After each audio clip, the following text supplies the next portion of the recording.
शलभासन, पवन मुक्तासन, गर्भासन, गौमुखासन, धनुरासन, चक्रासन, मकरासन, वज्रासन, सुप्त वज्रासन। 13 आंखों के लिए आंखों का व्यायाम त्राटक, सूर्य नमस्कार, भुजंगासन, हलासन लाभकारी हैं। 14 बवासीर में भुजंगासन, सर्वांगासन, हलासन, मूलबंध, शलभासन, वज्रासन और पद्मासन। 15 हृदय रोग में शवासन, मेरुदंड, स्नायु शक्ति विकास क्रिया, भुजंगासन, शलभासन, बालकासन। इसमें श्वास लेते रहें और छोड़ते रहें, श्वास को न रोकें। 16 अम्लता, वज्रासन, वक्रासन, भुजंगासन, पवन मुक्तासन, चक्रासन, धनुरासन और योग मुद्रा। 17 है लंबाई बढ़ाना, इसमें ताड़ासन, स्प्रिंग तानासन, पश्चिमोत्तानासन, सर्वांगासन, मेरुदंड स्नायु शक्ति विकास क्रिया। किस आसन के बाद कौन सा आसन करना आवश्यक है? किस आसन के बाद कौन सा आसन करना आवश्यक है? सर्वांगासन करने के बाद मत्स्यासन और सेतुबंधासन करना आवश्यक है। हलासन के बाद मत्स्यासन करना आवश्यक है। उत्तान पादासन के बाद चक्रासन करना आवश्यक है। मयूरासन के बाद उष्ट्रासन आवश्यक है। पश्चिमोत्तानासन के बाद धनुरासन आवश्यक है। शीर्षासन करने के बाद ताड़ासन और शवासन आवश्यक है। चक्रासन के बाद पश्चिमोत्तानासन आवश्यक है। भुजंग आसन के बाद शशांकासन अनिवार्य है, करना चाहिए, आवश्यक है। प्राणायाम के बारे में जानते हैं। प्राणायाम अष्टांग योग में प्राणायाम का चौथा स्थान माना गया है। मनुष्य का फेफड़ा इतना संकुचित रहता है कि वह गहरा श्वास न ले पाता है और न ही छोड़ पाता है, अतः फेफड़े की कार्य क्षमता बढ़ाने के लिए प्राणायाम जरूरी है। फेफड़ों को 3 भागों में बांटा गया है। पहला ऊपर का भाग गर्दन, दूसरा हृदय के दोनों ओर, तीसरा नीचे का भाग। गहरा श्वास लेने से फेफड़े प्राण ऊर्जा से भर जाते हैं। पतंजलि योग सूत्र के साधनवाद में तस्मिन् सति श्वास प्रश्वास योगित विच्छेद प्राणायाम, अर्थात आसन के स्थिर होने पर श्वास प्रश्वास की गति को रोकना प्राणायाम है। प्राणायाम के लिए 3 क्रियाएं की जाती हैं। पहला रेचक, दूसरा पूरक, तीसरा कुंभक। रेचक यानी श्वास को बाहर निकालना, पूरक यानी श्वास को अंदर लेना, कुंभक यानी श्वास को रोकना। पहला श्वास को अंदर रोकना आंतरिक कुंभक कहलाता है। दूसरा श्वास को बाहर रोकना बाह्य कुंभक कहलाता है। तीसरा श्वास जहां हो वहां रोकना उसको कैवल्य कुंभक कहा जाता है। प्राणायाम संबंधी निर्देश। प्राणायाम संबंधी निर्देश। पहला, प्राणायाम का अभ्यास खुले स्थान पर होना चाहिए। प्राणायाम का अभ्यास खाली पेट करें या भोजन की 4 घंटे के बाद प्राणायाम का अभ्यास कर सकते हैं। तीसरा, उच्च रक्तचाप, हृदय रोगी, दमा रोगी आदि को कुंभक नहीं करना चाहिए। चौथा, प्राणायाम का अभ्यास धीरे धीरे बढ़ाना चाहिए। पांचवा, प्राणायाम के बाद शवासन करना चाहिए। छठा, वात प्रकृति वाले को शीतली व शीतकारी, पित्त प्रकृति वाले को सूर्यभेदी नहीं करना चाहिए। सातवां, श्वास हमेशा धीरे धीरे लें और धीरे धीरे छोड़ें। आठवां, प्राणायाम करते समय कमर, पीठ, गर्दन सीधी रखें। सूर्यभेदी प्राणायाम। सूर्यभेदी प्राणायाम, इसकी विधि जानते हैं। सुखासन या पद्मासन में बैठकर रीढ़ को सीधा रखें, आंखें बंद रखें, अंगुलियों से बायां नाक को बंद रखें, दायां नासिका से श्वास अंदर लें तथा दाईं नासिका से भी श्वास छोड़ सकते हैं। सूर्यभेदी प्राणायाम करने से पिंगला नाड़ी शुद्ध व जागृत हो जाती है। इसके अभ्यास के समय बाएं हाथ से ज्ञान मुद्रा लगा लें। कुछ दिन अभ्यास के बाद आंतरिक एवं बाह्य कुंभक भी लगाएं। सूर्यभेदी प्राणायाम के लाभ। पहला, वात व कफ के लिए प्राणायाम लाभदायक है। दूसरा, रक्त का शोधन करता है। तीसरा, सर्दी जुकाम, संधिवात, सिर दर्द आदि रोगों में लाभ मिलता है। चौथा, सर्दी जुकाम, संधिवात, सिर दर्द आदि रोगों में लाभ मिलता है। यौवन शक्ति में वृद्धि होती है। शीतली प्राणायाम। शीतली प्राणायाम, इसकी विधि जानते हैं। पद्मासन या सुखासन में बैठकर रीढ़ को सीधी रखें। इसमें जीभ को गोल मोड़कर श्वास धीरे धीरे मुख द्वारा अंदर भरें और रोकें तथा दोनों नाक से श्वास को बाहर निकालें। प्रारंभ में 5 बार करें, फिर धीरे धीरे 25 से 30 बार तक करें। शीतली प्राणायाम के लाभ। उच्च रक्तचाप, हृदय रोग, अजीर्ण, पित्त में लाभदायक है। शरीर में गर्मी, शांत चेहरे पर चमक आती है। जिनको बार बार प्यास लगती है उनकी प्यास शांत होकर रद्द होती है। मानसिक तनाव दूर होकर नींद आने लगती है। रक्त को शुद्ध करने में सहायक है। मुंह के छाले समाप्त होते हैं। चंद्रभेदी प्राणायाम। चंद्रभेदी प्राणायाम, इसकी विधि जानते हैं। पद्मासन या सुखासन में बैठ जाएं तथा रीढ़ को सीधा रखें। बायां हाथ को घुटने पर रखें। दाएं हाथ का अंगूठे से दाईं नाक को बंद रखें। बाईं नासिका में श्वास अंदर भरें, अंदर रोकें, फिर दाईं नासिका से श्वास को बाहर निकालें। इसे प्रारंभ में 5 आवृत्ति तक कर सकते हैं। चंद्रभेदी प्राणायाम के लाभ: पहला, शरीर में गर्मी शांत होती है। दूसरा, अनिद्रा, उच्च रक्तचाप आदि रोग ठीक होते हैं। तीसरा, मानसिक तनाव दूर होकर मन में एकाग्रता आती है। चौथा, इस प्राणायाम में से ईड़ा नाड़ी शुद्ध होकर जागृत हो जाती है। अनुलोम विलोम प्राणायाम। अनुलोम विलोम प्राणायाम मनुष्य के शरीर में 2 ऊर्जा ऋणात्मक एवं धनात्मक होती है। इसमें सामंजस्य बनाने के लिए प्राणायाम जरूरी है। विधि: पद्मासन या सुखासन में बैठ जाएं, रीढ़ की हड्डी सीधी रखें, आंखें बंद, दाएं हाथ के अंगूठे से दाएं। फिर से देखते हैं। अनुलोम विलोम प्राणायाम मनुष्य के शरीर में 2 ऊर्जा ऋणात्मक एवं धनात्मक होती है। इसमें सामंजस्य बनाने के लिए प्राणायाम जरूरी है।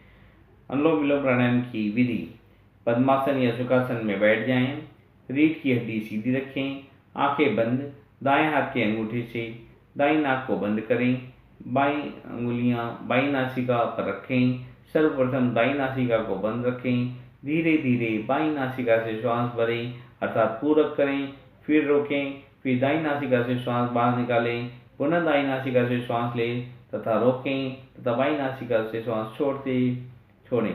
इस प्रकार का एक चक्र पूरा हुआ। प्रारंभ में 5 बार करें, फिर 20 से 25 बार तक कर सकते हैं। लाभ: शरीर में वात पित्त कफ संग्रह रहता है। दूसरा, सर्दी खांसी जुकाम में यह प्राणायाम करना चाहिए। सिर दर्द, अनिद्रा, मानसिक तनाव को कम करता है। उज्जयी प्राणायाम। उज्जयी प्राणायाम के विधि जानते हैं। पद्मासन या सुखासन में बैठकर कमर सीधी रखें, आंखें बंद, गले को संकुचित करते हुए दोनों नासिका से श्वास कंठ से घर्षण करते हुए अंदर लें। जीभ को पलटकर तालू पर सटा दें, फिर श्वास रोकें, फिर दोनों नासिका से गले को संकुचित करते हुए श्वास को बाहर निकालें। प्रारंभ में इसे 3-4 बार करें, फिर अपनी क्षमता अनुसार बढ़ाएं। उज्जयी प्राणायाम के लाभ: शरीर के विभिन्न अंग, गला, हृदय व फेफड़ों पर अच्छा प्रभाव पड़ता है। दूसरा, उदर संबंधी रोग में लाभ होता है। तीसरा, दमा, हृदय, रक्तचाप में लाभ मिलता है। चौथा, अंतःस्रावी थायराइड, पैराथायराइड पर प्रभाव पड़ता है। पांचवा, स्वर यंत्र पर अच्छा प्रभाव पड़ता है। छठा, रक्त में ऑक्सीजन की मात्रा बढ़ जाती है। सातवां, एनीमिया रोग में लाभकारी है। भ्रामरी प्राणायाम। भ्रामरी प्राणायाम, इसकी विधि जानते हैं। पद्मासन या सुखासन में सीधे बैठकर आंखें बंद कर रखें। दोनों हाथों की तर्जनी उंगली से दोनों कानों में बंद रखें। कोहनियों को कंधों के समांतर रखें। श्वास नासिका से अंदर लेकर पूरक करें, फिर कुंभक करें। कंठ व नासिका से भंवरे की गुंजन की तरह सुरीली आवाज निकालें। प्रारंभ में इसे 4-5 बार करें, फिर धीरे धीरे इसकी आवृत्ति बढ़ा सकते हैं। इसके लाभ: पहला, स्वर यंत्र पर प्रभाव पड़ता है। दूसरा, गले संबंधी रोगों में लाभ मिलता है। तीसरा, मानसिक तनाव, अनिद्रा, रक्तचाप आदि में लाभ मिलता है। चौथा, मन में एकाग्रता का विकास होता है। पांचवा, कंठ रोग में प्रभाव पड़ता है। छठा, मन को स्थिर करता है। सातवां, शरीर के सभी तंत्रों को सक्रिय करता है। आठवां, उच्च रक्तचाप में उपयोगी है। शीतकारी प्राणायाम। शीतकारी प्राणायाम की विधि जानते हैं। पद्मासन या सुखासन में बैठकर रीढ़ सीधी रखें। दांतों के मध्य से श्वास को अंदर लेवें तथा रोकें तथा नासिका श्वास बाहर निकालें। प्रारंभ में 5-7 बार करें, फिर धीरे धीरे क्षमतानुसार बढ़ाते जाएं।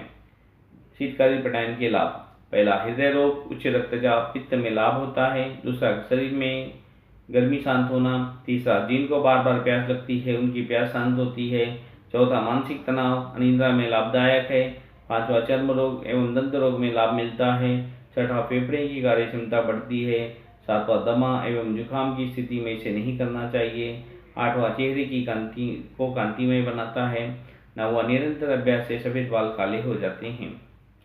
योगी की दिनचर्या एवं आहार। योगी की दिनचर्या एवं आहार।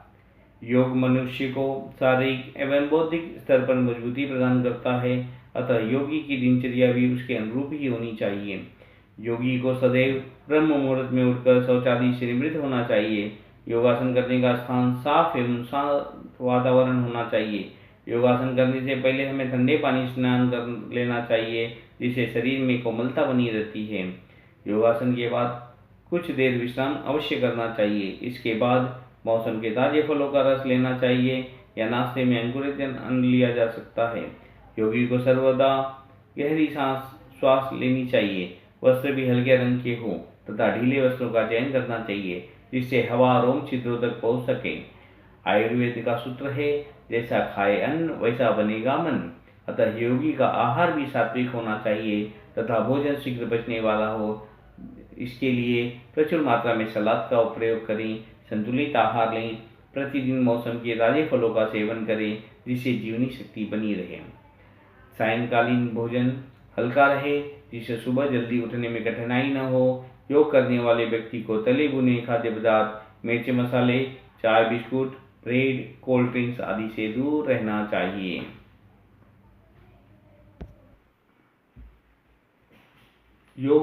योग एवं प्राकृतिक चिकित्सा में संबंध। योग और प्राकृतिक चिकित्सा में संबंध। योग एवं प्राकृतिक चिकित्सा एवं एक दूसरे के पूरक हैं। योग द्वारा शरीर स्वस्थ रहता है। मांसपेशियां, अंतःस्रावी ग्रंथियां योग द्वारा सक्रिय रहती हैं। प्राकृतिक चिकित्सा शरीर शोधन का कार्य करती हैं। जब शरीर के विजातीय द्रव्य या शरीर के बाहर निकाल दिए जाते हैं, तब शरीर में स्वतः ही शिथिलता आ जाती है, जिससे अच्छे ढंग से योग किया जा सकता है। योग एवं प्राकृतिक चिकित्सा के साथ साथ प्रयोग से शारीरिक, मानसिक एवं आध्यात्मिक स्वास्थ्य प्राप्त होता है। पुराने समय में ऋषि मुनि व योगी पुरुष योग के साथ साथ पूरी तरह से प्राकृतिक चिकित्सा अपनाते थे। वे मिट्टी, पानी, धूप, हवा एवं आकाश तत्व का भरपूर सेवन करते थे और दीर्घजीवी बनते थे। यदि हम योग करें और प्रकृति से दूर रहें एवं प्राकृतिक आहार का सेवन न करें, प्रकृति के नियमों का उल्लंघन करें, तब योग करने में बहुत कठिनाई आएगी। इस प्रकार योग एवं प्राकृतिक चिकित्सा दोनों को अपनाना बहुत आवश्यक है। इसे अपनाने से मनुष्य स्वस्थ रह सकता है। प्रश्न: निम्न मुद्राओं की क्रिया, विधि व लाभ लिखो।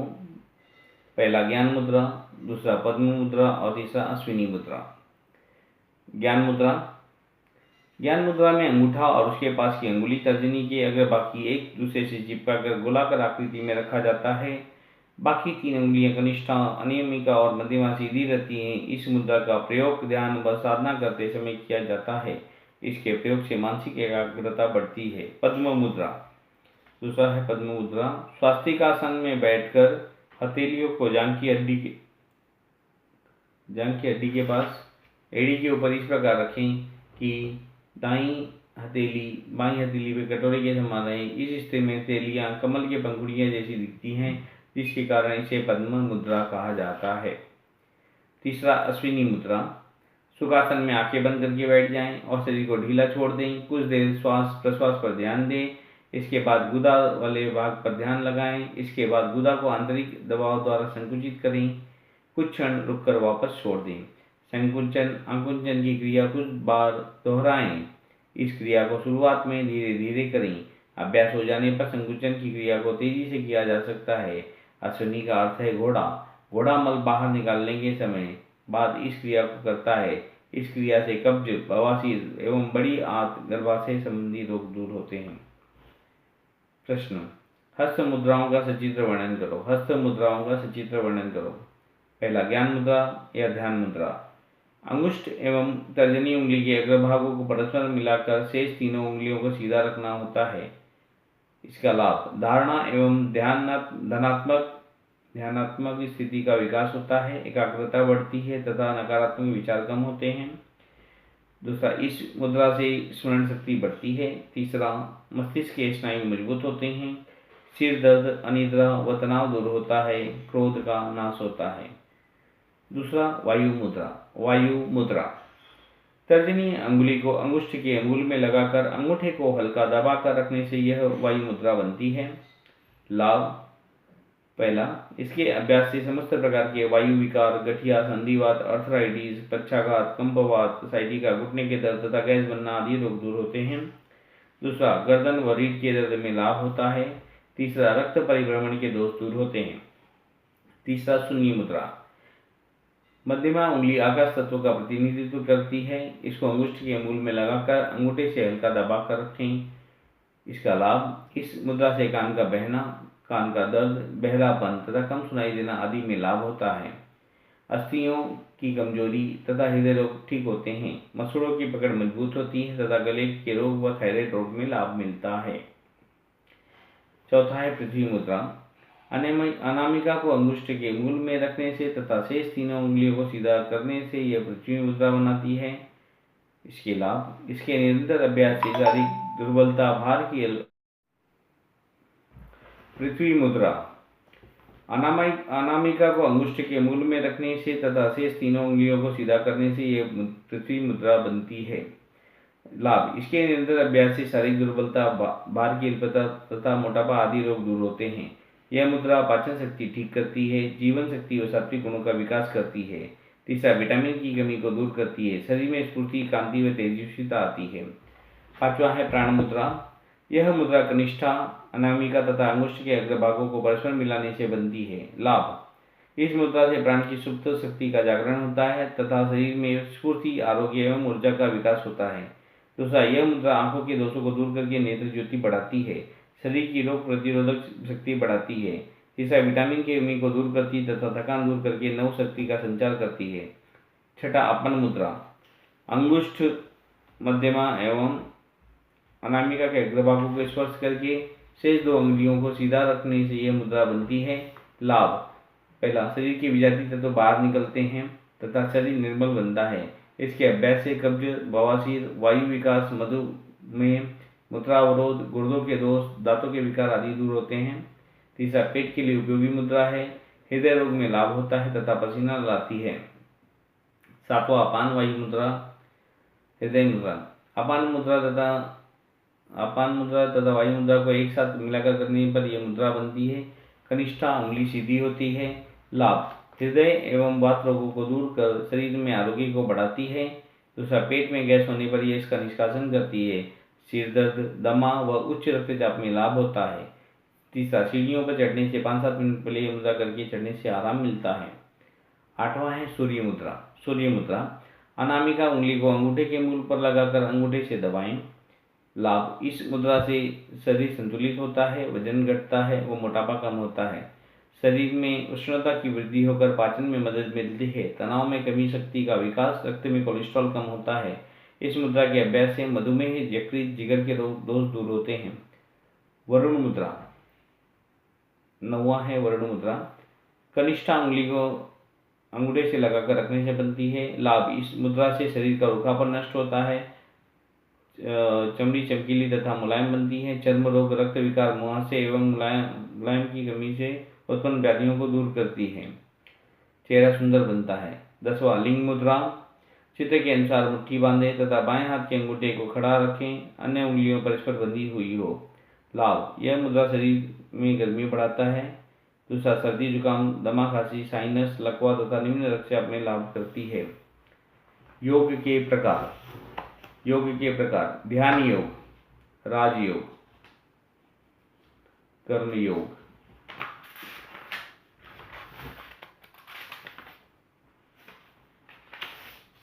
योग के प्रकार। ध्यान योग, राजयोग, कर्मयोग, भक्ति योग की सीमाओं को पार करने के बाद ध्यान योग की श्रेणी आती है। ध्यान सर्वश्रेष्ठ शक्ति है जिसे प्राप्त करने के लिए बहुत तपस्या की आवश्यकता है। राजयोग के अंतर्गत हठ योग, आसन, प्राणायाम, मुद्रा आदि आते हैं। हठ योग के नियमित अभ्यास से हम राजयोग को प्राप्त कर सकते हैं। परिभाषा। राजयोग योग की वह सीढ़ी है जो मानव जाति को शारीरिक, मानसिक एवं आध्यात्मिक पथ पर अग्रसर करती है। योग के लिए 3 बातों को बड़ी आवश्यकता है। शारीरिक एवं मानसिक पवित्रता, दूसरा धैर्य, तीसरा अध्यवसाय या लगन। राजयोग अभ्यास हेतु 8 भागों में विभाजित अष्टांग योग सर्वोत्तम अभ्यास है। अष्टांग योग महर्षि पतंजलि द्वारा जनित 8 भाग। पहला, यम, दूसरा नियम, तीसरा आसन, चौथा प्राणायाम जो है बहिरंग योग में आता है। पांचवा है प्रत्याहार, छठा धारणा, सातवां ध्यान, आठवां समाधि जो अंतरंग योग में आते हैं। कर्मयोग, निस्वार्थपरता और सत्कर्म द्वारा मुक्ति लाभ करने की प्रणाली का नाम कर्मयोग है। हमारे द्वारा किया जाने वाला प्रत्येक कार्य कर्मयोग के अंतर्गत आता है। हमें अपने कर्मों को बिना फल की इच्छा के करने चाहिए। यदा यदा ही धर्मस्य ग्लानिर्भवति भारत अभ्युत्थानम् अधर्मस्य तदात्मनं सृजाम्यहम्। भक्ति योग, ईश्वर की प्रार्थना करना भक्ति योग कहलाता है। भक्ति योग से मनुष्य सुख प्राप्त करता है। भक्ति योग के लिए मूर्ति पूजा, ओम साधना, मंत्रोच्चारण, भजन, कीर्तन आदि अनेकों साधन हैं। प्राणिधान वह भक्ति है इसमें इंद्रिय भोग आदि समस्त सुखों को त्याग कर सारे कर्म परमात्मा को समर्पित कर दिए जाते हैं। स्वामी विवेकानंद ने कहा है कि भक्ति योग उच्चतर प्रेम का विज्ञान है। वह हमें दर्शाता है कि हम प्रेम को ठीक रास्ते से कैसे लगाएं, कैसे उसे वश में लाएं, किस प्रकार नए मार्ग में उसे मोड़ दें और उससे श्रेष्ठ और महत्तम फल अर्थात जीवन मुक्त अवस्था किस प्रकार प्राप्त करें। ईश्वर प्राणिधानादि नियम। ज्ञान योग, ज्ञान योग का उद्देश्य ईश्वर की प्राप्ति अर्थात एकत्व दर्शन है। यह योग उनके लिए है जो न तो रहस्यवादी न भक्तिमान अपितु बौद्धिक हैं। ज्ञान योग करने वाला योगी बुद्धि के द्वारा ईश्वर के साक्षात्कार का मार्ग प्रशस्त करता है। ज्ञान का अर्थ है समत्व का दर्शन अर्थात सभी को समान भाव से देखना। ज्ञान योग के द्वारा मनुष्य इच्छा शक्ति से जग मिथ्या बताते हुए शरीर और मन को अलग हो जाता है। इस प्रकार वह अविद्या का नाश करते हुए वास्तविक आत्मा को जानने वाला बन जाता है। ज्ञान योग के द्वारा मनुष्य अपनी इंद्रियों पर पूर्ण नियंत्रण प्राप्त कर लेता है। प्रश्न, पंच प्राण की व्याख्या करें। उत्तर, मानव शरीर में स्थान और अलग अलग क्रियाओं के आधार प्राण को 5 भागों में विभाजित किया गया है। इसे ही पंच प्राण कहा जाता है। प्राण के द्वारा ही मन और इंद्रियां अपना कार्य करती हैं। पहला है उदान, इसका स्थान कंठ से सिर तक है। दूसरा है समान, हृदय से नाभि तक रहने वाली अंतःकरण की सूक्ष्म क्रिया का नाम समान है। ब्यान, सारे शरीर में यह रहता है। जीवन वृत्ति के लिए अंतःकरण की सूक्ष्म क्रिया ब्यान कहलाती है। यह नाभि से मूलाधार चक्र तक होती है। और चौथा है अपान, इसका स्थान नाभि से पैर तक है। मलमूत्र आदि को निस्सारण क्रिया करने वाली अंतःकरण प्रवृत्ति अपान है। पांचवा प्राण, मुख नासिका से हृदय तक रहने वाली अंतःकरण की क्रिया श्वास प्राण को प्राण कहते हैं। तत्वों का चक्र से संबंध। तत्वों का चक्र से संबंध। मूलाधार चक्र, यह चक्र गुदा मार्ग में स्थित है। यहाँ पर पृथ्वी तत्व उपस्थित होता है। इस स्थान से मूलाधार चक्र जागृत होता है जिससे शारीरिक शक्ति का विकास होता है। इसका रंग लाल है। दूसरा है स्वादिष्ठान चक्र, यह चक्र जनेंद्रिय के मूल में स्थित होता है। यहाँ पर जल तत्व उपस्थित होता है। इस स्थान पर ध्यान करने से मन को नियंत्रित करने की शक्ति बढ़ती है। इसका रंग नारंगी है। तीसरा है मणिपुर चक्र, यह चक्र नाभि पर स्थित होता है। यहाँ पर अग्नि तत्व उपस्थित होता है। यहाँ पर ध्यान करने से बुद्धि करने से जागृत होती है। इसका रंग पीला है। चौथा है अनाहत चक्र, यह चक्र हृदय में स्थित होता है। यहाँ वायु तत्व उपस्थित होता है। इसका रंग हरा है। पांचवा है विशुद्ध चक्र, यह चक्र कंठ नली में स्थित होता है। यहाँ पर आकाश तत्व उपस्थित होता है। इसका रंग है नीला। छठा है आज्ञा चक्र, यह चक्र भुवों के मध्य स्थित होता है। यहाँ पर सभी तत्व उपस्थित होते हैं। इस चक्र पर ध्यान करने से भगवान की असीम शक्ति प्राप्त होती है। इसका रंग है बैंगनी। सहस्त्रार चक्र, जब कुंडली से विभिन्न चक्र से गुजरती है सहस्त्रार चक्र पर पहुंचती तब योगी ब्रह्मलीन हो जाता है। प्रश्न, शिथिलीकरण का अभ्यास कैसे किया जाता है समझाएं। उत्तर, शिथिलीकरण रिलैक्सेशन। शिथिलीकरण वह प्रक्रिया है जिसमें शरीर को तनाव मुक्त बनाया जाता है। आज की इस भागती भीड़ में तनाव को मानव जीवन का हिस्सा बना गया है। इन तनाव से मुक्ति पाने के लिए शिथिलीकरण का अभ्यास किया जाता है। शिथिलीकरण 3 प्रकार से दिया जा सकता है, DRT, QRT, IRT और DRT। Deep relaxation technique, quick relaxation technique, instant relaxation technique और डीप रिलैक्सेशन टेक्निक। पहला है डीप रिलैक्सेशन टेक्निक अभ्यास। शवासन में लेट जाएं, पूरे शरीर को ढीला छोड़ दें। अपना पूरा ध्यान शरीर के हर भाग पर ले जाकर हर भाग को शिथिल करें। पैरों के अंगूठे से शुरुआत करके सिर तक शरीर के सभी हिस्सों को शिथिल करें और महसूस करें। इस शिथिलता को लंबी गहरी सांस लें और दाईं करवट लेते हुए बैठ जाएं और धीरे धीरे आंखें खोलें। दूसरा है QRT, क्विक रिलैक्सेशन टेक्निक। शरीर को तनाव मुक्त बनाने की दूसरी क्रिया है। क्रिया में समय DRT से कम लगता है। अभ्यास, शवासन में लेट जाएं, शरीर को ढीला छोड़ दें, पूरा ध्यान श्वास प्रश्वास पर। श्वास लेते हुए समय पेट ऊपर आता है और श्वास छोड़ते समय पेट नीचे जाता है। इस प्रक्रिया को उदर श्वसन कहते हैं। उदर श्वसन पर पूरा ध्यान रखते हुए श्वास प्रश्वास किया जाता है। अंत में दीर्घ श्वास लेते हुए दाईं करवट लेकर बैठ जाएं और धीरे धीरे आँख खोलें। तीसरा है IRT, इंस्टेंट रिलैक्सेशन टेक्निक। यह भी शरीर को शिथिल करने की क्रिया है। इसमें समय सबसे कम लगता है। समय अभाव में इस क्रिया का अभ्यास करके शरीर को तनाव मुक्त बनाया जा सकता है। अभ्यास, शवासन में लेट जाएं, पूरे शरीर को ढीला छोड़ दें। अब शरीर के हर भाग को क्रमशः सिकोड़ना है। शरीर का हर पैर से सिर तक सिकोड़ कर रखें और श्वास भरते हुए शरीर को ढीला छोड़ दिया जाता है। यह प्रक्रिया दोहराई भी जा सकती है। पूरा शरीर तब शिथिल हो जाएगा तो दाईं करवट लेते हुए बैठ जाएं और धीरे धीरे आंखें खोलें। प्रश्न, सूर्य चंद्र स्वर क्या है?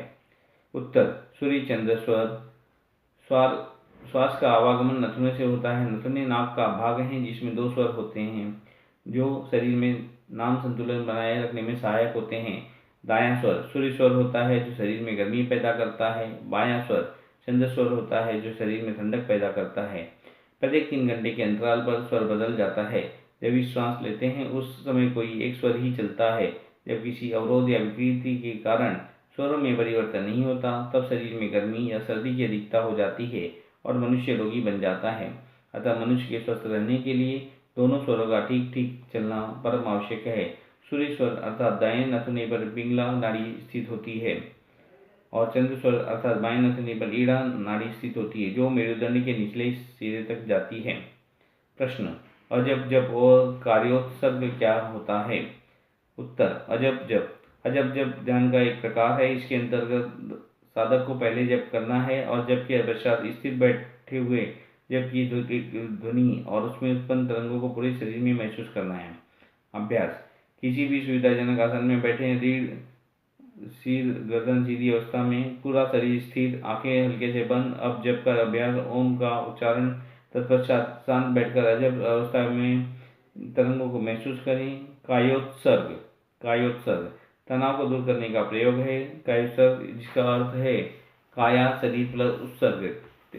काया मतलब शरीर, उत्सर्ग मतलब त्यागना, अर्थात शरीर में मन का पृथक करने का अभ्यास। 3 बार ताड़ासन का अभ्यास करके इस प्रयोग को करना चाहिए।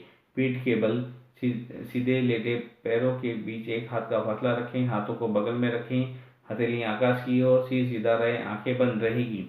धीरे धीरे लंबा सांस लें, धीरे धीरे छोड़ें, शरीर को शिथिल कर दें। मन में दृष्टाभाव रखते हुए मन ही मन पूरे शरीर का निरीक्षण करें। पूरे शरीर में हल्कापन महसूस करें। चित्त को दाएं पैर के अंगूठे पर केंद्रित करें। सुझाव दें कि अंगूठे की मांसपेशियां शिथिल हो रही हैं। इसी प्रकार प्रत्येक अंग को शिथिलता का अनुभव कराएं। वह शरीर के भीतरी अंगों को भी शिथिल करने का सुझाव दें। अनुभव करें कि सिर से पैर तक हमारा प्राण विद्युत धारा की भांति बार बार गतिशील हो रहा है। पूरे शरीर में स्फूर्ति का अनुभव करें। अतः अंत में 3 बार गहरा श्वास लेकर धीरे धीरे उठ जाएं। निम्नलिखित में से हर एक प्रश्न का उत्तर एक शब्द या एक वाक्य में दें। पहला, भोजन के बाद कौन सा आसन लाभप्रद है? वज्रासन। दूसरा, सर्वांगासन के बाद कौन सा आसन आवश्यक है? हलासन। तीसरा, भुजंगासन एवं शलभासन का विशिष्ट आसन कौन सा है? धनुरासन। चौथा, ध्यान के 2 आसन एवं शीतलीकरण के 2 आसन लिखें।